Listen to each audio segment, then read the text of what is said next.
Radio साम्राज्य में रानी Dorothea के राज्याभिषेक की तैयारी चल रही है।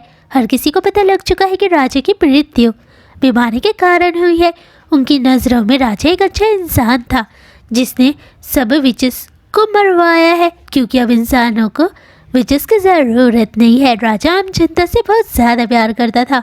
उसके जीवन काल में मनुष्य ने विज्ञान में तरक्की की है, जिसके बाद डोरोथिया स्टेज पर सबके सामने आती है। वो गाना और डांस करती है।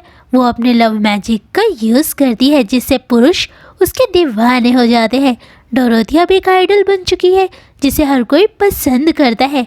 उसी समय हम एजेंसी में थीटा को देखते हैं जो डोरोथिया के सैनिकों के हाथों मारा जाता है, क्योंकि डोरोथिया ने अपने सैनिकों पर लव मैजिक का यूज़ किया है जिससे वो सब उसका कहा मानने लग गए हैं।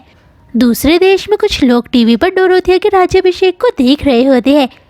वो बोलता है इस विच का नाम डोरोथिया है। अब उसने इंसानों पर राज करना शुरू कर दिया है।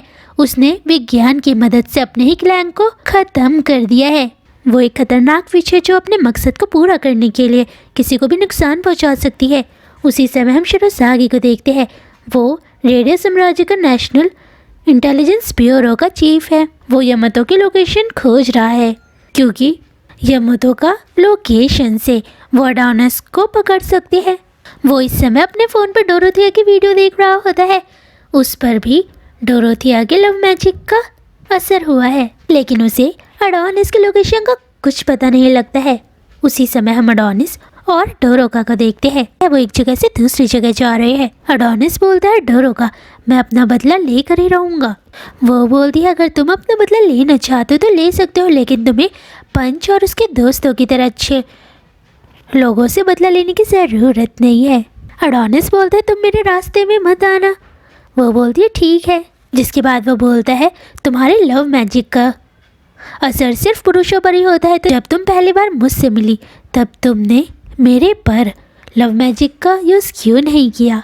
अगर तुम ऐसा करती तब मैं तुम्हारा हर कहा मानता और तुम सब विचेस का मिशन पूरा हो जाता, क्लोई जिंदा हो जाती। वो बोलती है मैं नहीं चाहती थी कि हमारी पहली मुलाकात ऐसे हो। वो सैंडललैंड टाउन में पहुंचते हैं। वो जगह बहुत रहस्यमयी होती है, लेकिन वो जगह एकदम सुनसान है, वहाँ कोई भी नहीं है। वो जगह दिखने में खंडर हो चुकी है। वो एक पुलिस स्टेशन से गुजरते हैं।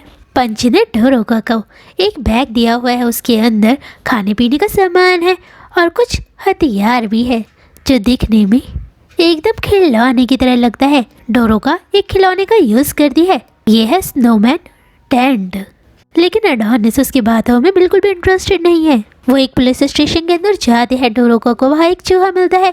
वो एकदम से डर जाती है क्योंकि उसे लगता है इस जगह भूत रहते हैं। अडोनिस उसे घूरने लगता है। वो अपनी इन हरकतों के लिए माफ़ी मांगती है, लेकिन कई बार वो अजीब अजीब हरकतें करने लगती है क्योंकि उसे यहाँ बहुत ज़्यादा डर लग रहा है। वो फिर से अडोनिस से माफ़ी मांगती है क्योंकि अब अडोनिस को धीरे धीरे गुस्सा आ रहा है। उन्हें वहाँ एक पुलिसमैन मिलता है। डोरोका कहती है अडोनिस वो एक आत्मा है। वो उन्हें इस टाउन में आने के लिए शुक्रिया करता है, जिसके बाद वो उन्हें इस समय और इस जगह के बारे में बताता है। वो बोलता है कि आप अपना आईडी कार्ड लेकर आए हो। अडोनिस बोलता है वो एक होलोग्राम है, ये अब हमारे बीच नहीं है और वो उस इंसान का 3D इमेज है। अडोनिस जाने लगता है। डोरोका पूछती है क्या वो पुलिसमैन लोगों की रक्षा करता है? वो बोलता है वो पुलिसमैन मर चुका है जो लोगों की रक्षा करता था।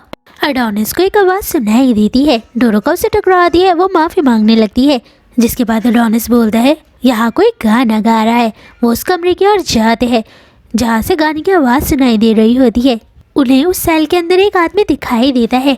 वो आदमी इस दुनिया में सबसे ज़्यादा प्यार जिस इंसान से करता था वो उसके सामने होती है। डोरोका को बहुत ज़्यादा बुरा लग रहा होता है क्योंकि वो इंसानों की फिक्र करती है। जिसके बाद वो चिल्ला कर कहती है क्या आप हमारी बातें सुन रहे हो? वो आदमी अपने बेड से उठ जाता है क्योंकि डोरोका ने बहुत तेज से चिल्लाया था। वो बोलता है तुम कौन हो? और वैसे भी ये टाउन खाली है। तुमने आज मुझे सच में बहुत ज़्यादा डराया है। डोरोका बोलती है हम यात्री है। वो बोलता है तुमने मुझे हार्ट अटैक दिला दिया था। जिसके बाद वो उससे माफ़ी मांगती है। उस आदमी के पास एक अंगूठी है। वो बोलता है तुम यहाँ पर क्या कर रहे हो? डोरोका बोलती है हमने इस टाउन में किसी को भी नहीं देखा है। अडोनिस बोलता है तुम यहाँ क्या कर रहे हो, जिसके बाद वो सोचने लगता है मैं यहाँ पर क्या कर रहा हूँ। वो बोलता है मैं एक कैदी हूँ। अडोनिस उसे घूरने लगता है, वो जाने लगता है। डोरोका उसे रोकने की कोशिश करती है। वो बोलता है यहाँ रहना हमारे समय की बर्बादी है। वो बोलता है तुम सही कह रहे हो, और देखो इस जगह अब कोई भी नहीं रहता है, हर कोई एक जगह से दूसरी जगह जा रहा है। अब हम गरीबी के साथ जी रहे हैं, लेकिन मैं आज भी अपनी पत्नी के साथ रहना चाहता हूँ, इसलिए मैं इस जगह से कहीं नहीं जा रहा हूँ। और वैसे भी इंसानों ने विचेस को बर्बाद कर दिया है, अब विचेस इस दुनिया में नहीं बची है। इंसानों को लगता है कि उनका भविष्य बहुत ज़्यादा खूबसूरत है, असलियत में वो नहीं जानती कि उनका भविष्य कितना भयानक होने वाला है। वो बोलता है तुम्हें तुम्हारे सवालों के जवाब बमूता जो कि एक शहर है वहाँ मिलेगा। वो दोनों पुलिस स्टेशन से चले जाते हैं। डोरोका को उनकी फिक्र हो रही होती है कि वो खाने पीने के बिना कैसे रहेंगे, जिसके बाद हम उस आदमी को देखते हैं, असलियत में वो एक जिंदा इंसान है। उसी समय हम उस आदमी को देखते हैं, बिस्तर के ऊपर उसकी पत्नी का कंकाल होता है। वो रोते हुए बोलता है मैं तुमसे बहुत ज़्यादा प्यार करता था, इंसानों ने तुम्हारे साथ बहुत गलत किया। उन्होंने सोचा कि तुम एक विच हो, इसलिए उन्होंने तुम्हें जेल के अंदर डाल दिया। मुझे माफ़ कर दो कि मैं तुम्हें प्रोटेक्ट नहीं कर पाया। वो अब भी अपनी पत्नी से उतना ही प्यार करता है जितना वो पहले करता था। वो दोनों अपनी मंजिल की ओर जा रहे हैं।